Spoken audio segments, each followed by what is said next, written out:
Hey guys, in this video we'll be exploring one of Marvel's iconic alien races and the extended family of the beloved black slime ball, Venom. I'll be diving into the fascinating origins of the symbiotes, exploring their homeworld, abilities, and characteristics of this addictive, diverse, parasitic race of living sludge. I will pull from numerous shows, comics, video games, and movies that will provide info on the species, breaking them down to be easy to understand. So comment down below if I happen to overlook anything, and also share who's your favorite symbiote and host. Mine is definitely Flash Thompson's Agent Venom duo, and if I had to choose a symbiote, it would have to be Anti-Venom, just because of how different and unique he is. And don't forget to like and subscribe. I'm free of charge, friend. But with that said, enjoy all 19 inches of Venom.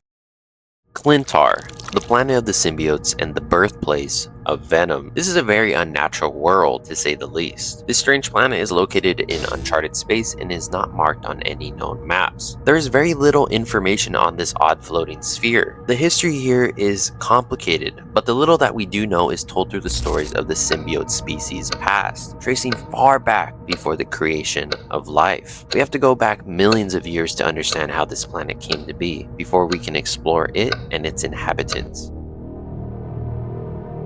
Before the existence of the universe, there was nothing but infinite space, the primordial void. Floating in this abyss was a deity that went by the name Null. This boundless darkness was said to be Null's kingdom. That was until one day his domain was disturbed by the Celestials. These mammoth-sized cosmic gods had the powers of matter and energy manipulation. With these powers, they began creating the universe, and in doing so, they awakened Null. The Celestials made an offer to this dark deity to be the caretaker and hold the responsibility to maintain this new universe from within, being crowned the title of King in Black. This mantle can control something called the Living Abyss. The Living Abyss is called many things, like anti-life and necro power. This is a black amorphous substance that existed before and in between the different iterations of the multiverse, and was intended to help maintain it from within. It is described as having a very unpleasant decaying smell. It's said to be cold to the touch, and apparently it tastes like motor oil. Null rejected this offer in anger of his domain being disturbed,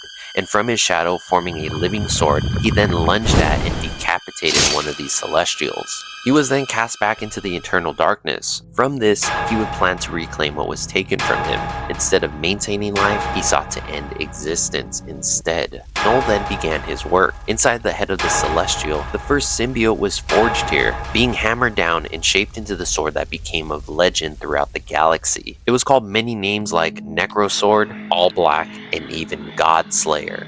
Then, Null equipped himself, manifesting his symbiotic suit of armor, and set out on his path of god genocide. For the most part, he was successful through all of his battles up until he came against an army of gold. He nearly wiped them all out, but Null chased the last soldier until he impaled him with his all-black sword. But he himself was impaled through the head in doing this. Both bodies ended up crashing onto a nearby barren wasteland planet. This was home to a small tribe of sentient humanoids. One member of this group named Gore was previously exiled from this clan. He witnessed the battle between the gods and their crash on his planet's crust. The dark symbiotic sword bonded to Gore, influencing him to lead the planet, which this sent him to go down his own diverging path, becoming the God Butcher.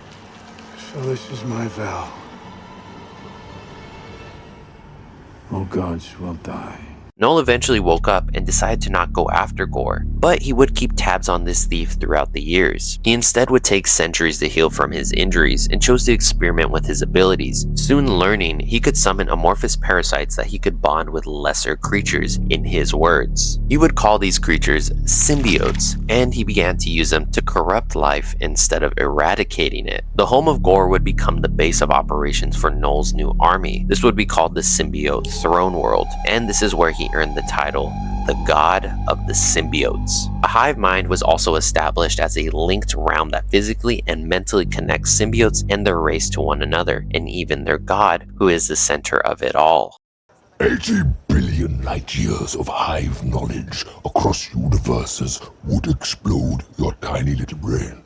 This place also serves as an afterlife for deceased symbiotes and their hosts. Null could command his symbiotes across galaxies through this collective mind, seeing every action of each symbiote through their eyes, slaying, enslaving, and plaguing worlds under his cruel rule. Two dragon-shaped symbiotes that were piloted by Noel eventually found their way to Earth. Here, they ran into a young Thor Odinson, who electrocuted one with his divine lightning. This caused a chain reaction and severed Noel's control over the hive mind. The freed symbiotes from his grasp were allowed to think for themselves, and their hosts began to teach them things like morals and honor, and this started to bleed into the connected hive mind. Rebelling, endless waves of the entire symbiote race would turn on their creator, surrounding him in a giant mass that he could not even break out of. This giant collection of symbiotes would form to become the planet Clintar. Clintar is said to be the homeworld of the symbiotes, but in reality, it is a giant prison to hold a god in its core. The word Clintar, which is what the species named their planet and themselves, in their symbiote language, it means cage. Over time, Clintar accumulated a rocky crust and atmosphere, disguising its true nature and furthering its ability to hide as a planet by evolving a varied alien forest ecosystem comprised of symbiote-based flora and fauna. The habitat here is mainly cold, and the gravity is actually similar to Earth, and the population is unknown. Breeding caverns were said to exist here too, and this is where symbiotes hatched out of eggs, and the 998th generation was born here. Moving forward, the species collectively would decide to make the effort to erase their dark history and change for the better. The symbiotes would create a lie that the race was naturally a good-willed species, and that planet Clintar was their homeworld from the beginning. Trying to redeem themselves for the things their creator forced them to do, they established an organization named the Agents of the Cosmos, a group of noble warriors who bonded with symbiotes dedicated to maintaining peace across their universe. Sadly, some symbiotes would find themselves bonding with unworthy hosts in this effort, setting them back to their original malevolent purposes as a bloodthirsty predatory parasites. These corrupted symbiotes would be exiled from the hive mind, but despite the good efforts of the species as a whole, the Clintar still got a bad reputation from these corrupted symbiotes, as parasitic predatory monsters that forced hosts to do horrific acts. The Clintar hive mind did attempt to remedy situations like this, bringing corrupted brethren back to their home to be cleansed of negative memories and emotions, but this process was very difficult to perform and had a high chance of not working, leaving cleansed symbiotes to relapse eventually. So corrupted symbiotes would be put through trial to determine their future, leaving unworthy symbiotes to be executed without mercy, and worthy hosts would be given a new partner and sent off to continue their duties. Now that you understand their origin, let's break down this living ooze. The Clintar are an amorphous species, meaning they are without a clearly defined shape or form. They're just a ball of sludge when they're born. As I mentioned before, this is a parasitic race that relies on having a host to live. We call it a symbiote. It bonds at the subcellular level with its host. Although they can survive extended periods of time without one, in this hostless state, they are the most vulnerable and spend their time trying to find a body or the perfect match to bond with. But why? Why this rabbit? It's similar to an organ transplant. Where the donor and recipient must be an exact match? That's correct. And though it is our goal to make the universe better, we create no art, no music, no culture. At least not as other civilizations would understand it. All we have are our hosts, the beings we join with to forge through the cold and unforgiving cosmos with. The bond between a symbiote and its host is sacred. They give our lives context and our existence meaning. They give us history, and all we have are our hosts to tell us who we are. So it goes to show, depending on the host, they truly set up the fate of each symbiote. Carnage from birth was bonded with the worst possible host. Cletus Cassidy, a mass serial killer that taught a young Carnage to be nothing more than a murderer like him. Compared to Venom, in his early years, he was corrupted by a handful of hosts with bad intentions. But when he met Spider-Man, he wanted to be a hero and help. So to come to the defense of Venom, in his perspective, he was trying his best from what he knew from his past experiences with hosts. And symbiotes work off emotions and only amplify what their current host is feeling. The symbiote only felt Peter's emotions, such as anger and frustration, which Spider-Man is a hero who goes through his more than fair share of struggles and stress in his life. Peter's rejection of the symbiote's love fed into its negative emotions, inching it closer to becoming more corrupt. Then you throw Eddie Brock into the mix, who collectively hated Peter Parker and Spider-Man just as much as Venom. I want you to kill Peter Parker. This would cause one of the most toxic bondings for these two. Do you hate the spider? Do you hate Parker?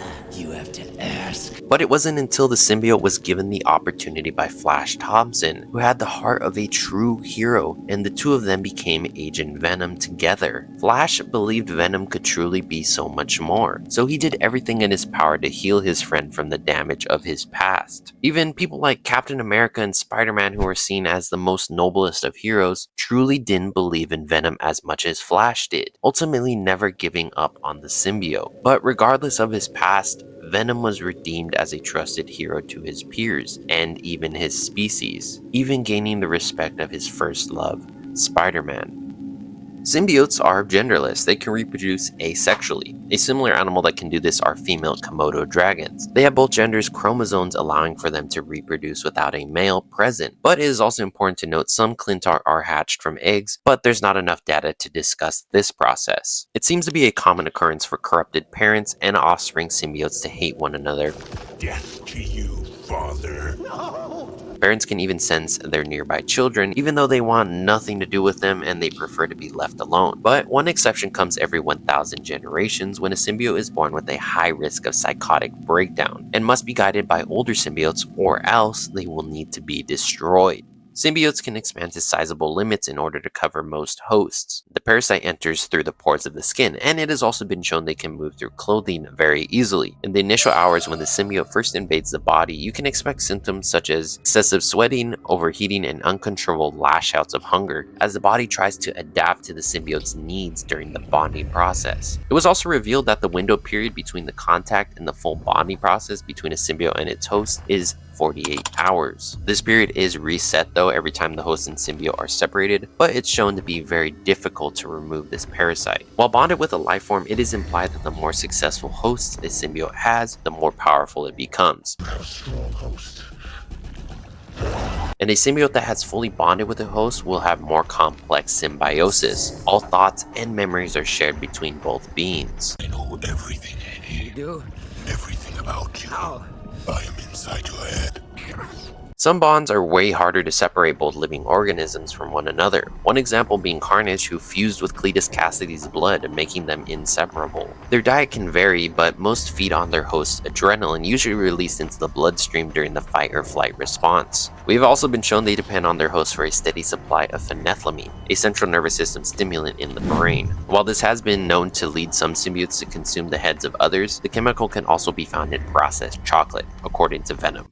Chocolate hasn't arrived yet. No, we have a deal. Venom's bond with Eddie Brock was shown to have green-colored drool coming from his mouth. Well, this discharge is the symbiote's form of waste, and it came out of his mouth because there weren't any other crannies for it to come out of. In some cases, hosts are deliberately drained of all their fluids from the inside out, leading to their death. But suppose a symbiote chooses not to suck the soul out of you, it proves to be a very useful ally by providing supernatural abilities to the life form it merges with. Their unique properties make them immune to most conventional weapons and are dense enough to absorb the force of powerful blows and stop bullets before they reach their host. They can process breathable gases for the host when it would otherwise be unable to. In addition, symbiotes reflect and react the emotions and desires of their hosts, like I mentioned before. But even symbiotes can project their own feelings and personal desires to the point of assuming complete control over their host's body if they choose so. The symbiote, it's made life better.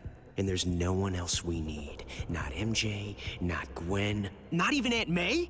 Those weren't my thoughts. And in some cases, the host's personality can be altered by said symbiote. It's also shown to be very dangerous and addicting to be combined with this species because they raise dopamine levels, and the symbiote itself can be addicted to their host's emotions, shown with both Peter's anger being amplified as well as Eddie Brock in their early days with the Venom symbiote. I can't let this go.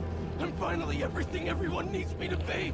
It only loves me for the hate. Not to mention the long-term insanity of having a second voice constantly speaking to you all the time in your head. Another benefit of having a bond with this creature is amplified strength of its wearer. So a regular fit human like Eddie Brock can compete or even pass even Spider-Man's strength. Other abilities also included improved speed, agility, camouflage, and shapeshifting, along with a healing factor. Each symbiote seems to have its own special set of unique abilities as each new generation is born. But Venom, being the 998th generation, didn't didn't have many capabilities except forming weak tendrils and shields until it was attached to a superhuman like Spider-Man for a short period. It was able to mimic and gain his powers to produce organic webs, wall crawling, and immunity to Peter's spider sense. Symbiotes have a genetic memory, allowing them to exploit their parents' knowledge through ancestral recall. On Earth, this allowed Venom's descendants to benefit from the symbiote's former bond with Spider-Man by gaining spider-like powers as well. Later spawn like the 999th generation Carnage was capable of everything Spider-Man could do, as well as generating sharp weapons from his limbs, most notably axes. Carnage has also been shown when consuming food it can turn it into biomass, enlarging its size. He is also able to do this when consuming Cletus Cassidy's emotions. There is evidence to suggest that at least physical strength increases with each generation, given that Toxin, the 1000th generation in its lineage, is known to be much stronger than its parent Carnage, who in turn is known to be significantly more powerful than its father Venom. Other symbiote abilities range from Sleeper having chemokinesis, Scorn confused with technology, and Anti-Venom can cure any known disease. But it's also important to mention once a symbiote is reconnected with the hive mind, it can learn to develop new powers. When a symbiote separates from its host, trace remnants of the symbiote's living abyss called codex will remain in the host's body. The higher concentrations of this substance is found within an old host's spinal cord, and things such as personalities, memories, and any unique powers those hosts possessed are stored within the symbiote hive mind. These remnants that the symbiote leaves within its host can be reactivated if exposed to additional symbiote biomass. Symbiotes can also amalgamate, meaning to combine or become more powerful. Riot did this with Venom in Venom 1, and the Life Foundation symbiotes did this to become hybrid.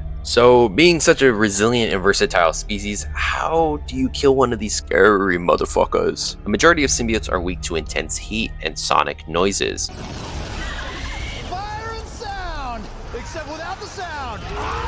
Although later generations can develop a resistance to these weaknesses, and an individual symbiote can also become more resilient over time when exposed to these methods often, but for a majority of the time, these weaknesses are usually quite effective when used. But a known exception to these rules is a symbiote named Anti-Venom, which is immune to both. A third way they could die is by their natural predator called the xenophage. This will most likely make its first live-action appearance in the new movie Venom Last Dance. Super giddy about that one. The xenophage is a ferocious species known for hunting symbiotes and consuming the brains of their hosts. The longer a host has been bonded, the bigger the delicacy to this predator. This monster hunter is a metamorph like symbiotes, being able to change their size, texture, and shape. They are enormous in size and have great strength, along with a tough exoskeleton that contains no pain receptors. And they can exhale a neurotoxin that can paralyze symbiotes and make them taste better. What makes it an efficient hunter is its precise ability to sense and track symbiotes over long distances, making this the perfect predator for these slime balls.